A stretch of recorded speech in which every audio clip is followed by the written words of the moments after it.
Welcome, everyone. Welcome to the Ease into Retirement podcast number 10. This is Tom Mosley. I'm your host, where I promise you every time, if you'll give me 15 minutes or so, I'll do my very best to build your financial knowledge. Now, like we said last week, this is not intended for specific carte blanche tax, legal, or investment advice. What this is intended to raise some ideas and some things you might need to address in your plan.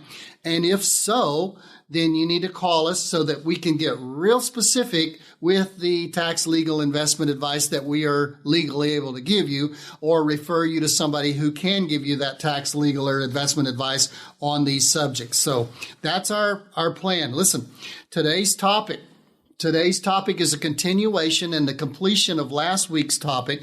What happens when two become one? And we're not talking about that happy time when you get married and two flesh become one, as it says in Mark chapter 10 and verse 8. But we're talking about at the end of life when there's two people in a marriage and one of them passes away and there's one left. Last week, we were going through the financial house. We went through income and we touched on several things, working. We talked about life insurance. We talked about the income needs, Social Security, pensions, rental income. We talked about inflation. We talked about investments. We talked about bank accounts, and we were right in the middle of investments. And that's where we'll pick it up right here. When two become one, the IRAs, particularly if you're living in the state of California, in a community property state, all of the IRAs that were in the marriage, as long as the beneficiaries were beneficiaried correctly, pass to the surviving spouse. So that's a great thing because you don't lose anything. There's not a taxable event when that happens. And let's say the husband has $400,000, the wife has $400,000 in IRAs and different kinds of IRAs maybe, and they're taking their required minimum distribution. Everything is good. Those required minimum distributions are based on each person's age. And then boom, one of them passes away.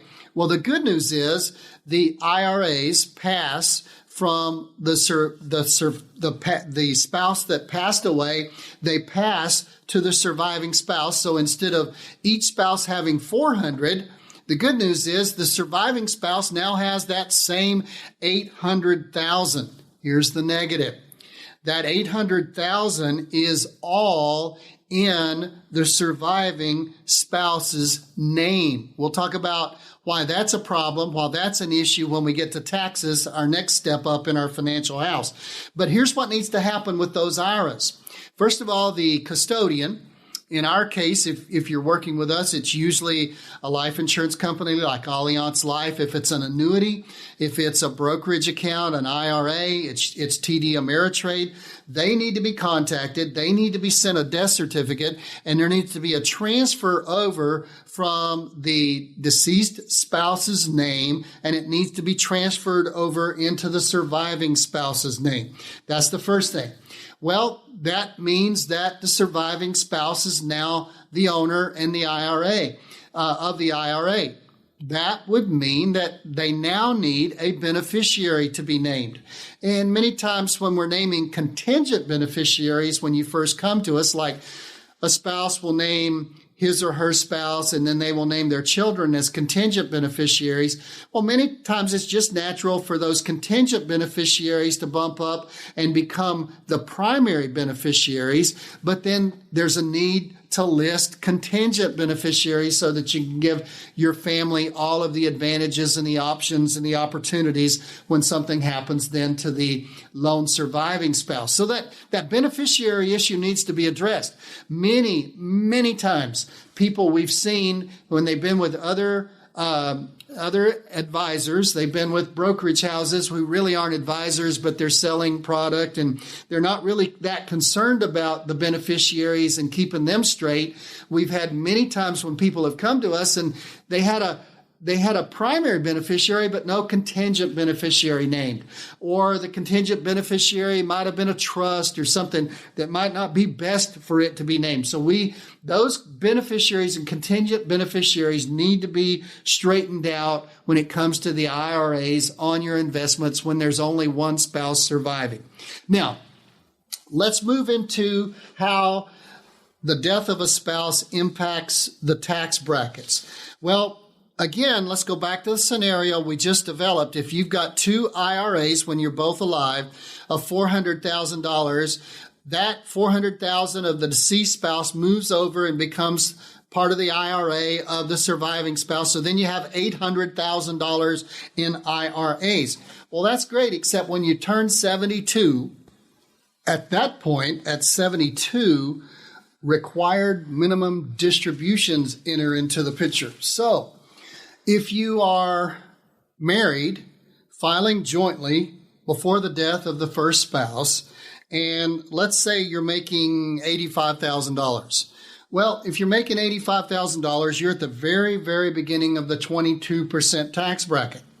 But if you then pass away, you leave $400,000 to add to the $400,000 to the surviving spouse. He or she now has $800,000 on which they need to pay required minimum distributions. But the year after death, they slide into the single filing tax bracket. So that same $85,000, if you have to take out, say, $32,000 for required minimum distributions out of an $800,000 RMD, if you're married filing jointly, you stay in the 22% tax bracket.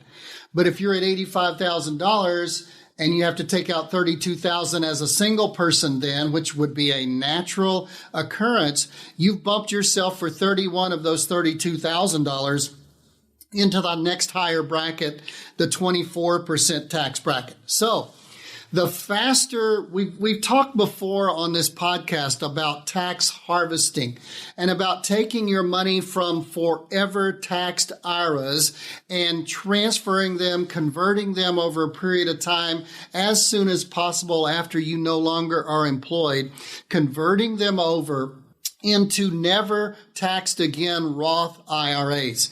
Roths, no problem. You take money out of a Roth IRA and you have no income tax event. So it really makes it crucial. If you're going to do tax planning, you need to do it after you're 59 and a half for sure. You need to do it after you've stopped working for sure, and you need to do as much of it as you can before you turn 72 and required minimum distributions enter to the table, because yes, it's going to impact you as long as you're married, but as you can see, and I hope you understand what we tried to show you here, it's going to impact a surviving spouse doubly hard because their tax brackets are basically going to cut into half. Hey folks, thank you for listening to today's episode of the Ease into Retirement podcast with Tom Mosley. Just a quick reminder that if anything you've heard so far today has hit home for you, maybe it's something you're dealing with, maybe it's just something you want to learn a little bit more about, there will be a complimentary downloadable giveaway on Tom's website specifically prepared for this week's episode that you should check out. Just go to easepodcast.com. That's EASEpodcast.com. Click the button with the title of this week's episode and get your copy today. Now I'll throw it back to Tom.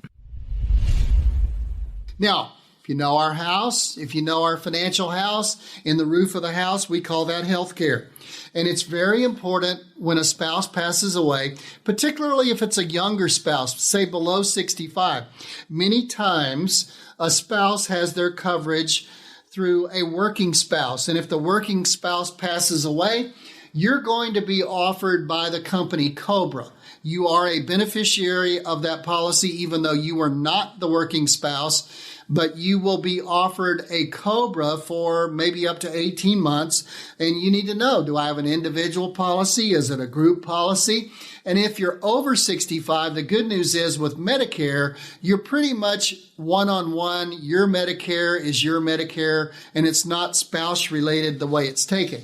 But another healthcare issue that might come into place when there's only one spouse available, when there's only one spouse there, is now, does that surviving spouse need long-term care coverage? Might have been something that you needed to purchase earlier on, but could that surviving spouse potentially run into a situation where now by themselves they may need to have a long-term care policy or at least a long-term care plan? Now, if you've ever seen our house, our financial house that we've drawn, you know that legacy is in the clouds up above when you're in the clouds up above. And when in the clouds up above, it's how do you leave things? How do you leave things? And we've talked a lot about the surviving spouse, but when that surviving spouse leaves, how do you leave it to the kids? Well, in almost all cases, not every case, but in almost all cases, the most seamless way to leave it to the children or to the heirs is through a trust. And when you are the surviving spouse, you will probably need, if you don't have a trust already, it's all the, you might have said, well, there's two of us, we probably won't go together, and the surviving spouse can get a trust. That surviving spouse needs to get a trust and get that into place before anything happens to them. Now, the family gets a break if one of them goes first, because they still have time to take care of the trust issue. And that trust is so important because it will allow, after both spouses are gone, it will allow their assets to be divided up among the heirs as the spouses decided that they wanted it divided, and it will allow them to avoid that four-letter word called probate. So, as you can see, whether it's income, whether it's inflation or investments that we talked about in the last podcast, or whether it's the rest of investments and taxes and healthcare and that legacy and how we leave it, it is so crucial that you realize the game rules have changed when one spouse leaves another spouse here on the earth, and every one of those things needs to be at least addressed. You may have them taken care of. That's great.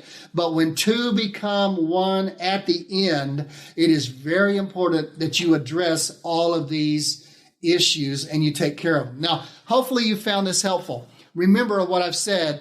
This isn't tax, legal, or investment advice in a carte blanche for everyone. These are issues that you need to address individually from a tax standpoint, from a legal standpoint, from an investment standpoint. And that's where we come in as the advisors who are here to help you. If you've got your own advisor, go talk to them about it. Many times we had a person come to us recently and say, we want to move all our money over to you. Okay, could I ask why? Yeah, you saw us a year ago and you said we're with people, we're with a broker, and they really don't give you a lot of tax advice. And I asked them for tax advice, and that broker herself said, well, we're really not allowed to give a lot of tax advice. Please come see us. We will tell you when you need to address tax issues, and we will send you to the proper people if it's something we can't handle. If it's through the investment portfolio that we have, or it's through the annuities that we have, or through the IRAs that we have of yours, we will be able to address many of those issues. But if they're over our head, we will hold nothing back, and we will not be hesitant to send you to the authorities you need to go to make sure that you're getting the ultimate and the proper tax, legal, and investment advice. I hope you're enjoying this podcast.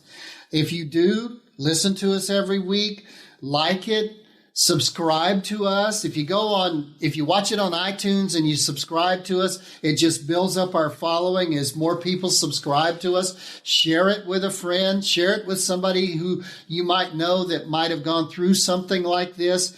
Give us a review. If you like us, give us a review. If you don't like us, let me know. And if you have any questions, as always, call me. Our number here at the office is 714-421-4288.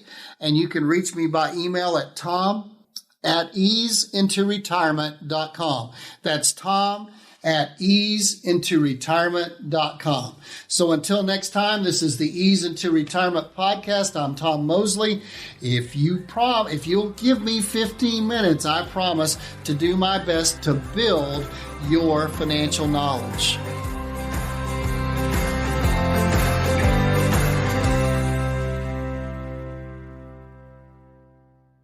Investment advisory services offered only by duly registered individuals through AE Wealth Management, LLC. AE Wealth Management and Mosley Insurance and Financial Services are not affiliated companies. Investing involves risk, including the potential loss of principal. Any references to protection, safety, or lifetime income generally refer to fixed insurance products, never securities or investments. Insurance guarantees are backed by the financial strength and claims-paying abilities of the issuing carrier. This podcast is intended for informational purposes only. It is not intended to be used as the sole basis for financial decisions, nor should it be construed as advice designed to meet the particular needs of an individual's situation. Mosley Insurance and Financial Services is not permitted to offer, and no statement made during this show shall constitute tax or legal advice. Our firm is not affiliated with or endorsed by the U.S. government or any governmental agency. The information and opinions contained herein provided by third parties have been obtained from sources believed to be reliable, but accuracy and completeness cannot be guaranteed by Mosley Insurance and Financial Services. A Roth conversion is a taxable event and may have several tax-related consequences. Be sure to consult with a qualified tax advisor before making any decisions regarding your IRA.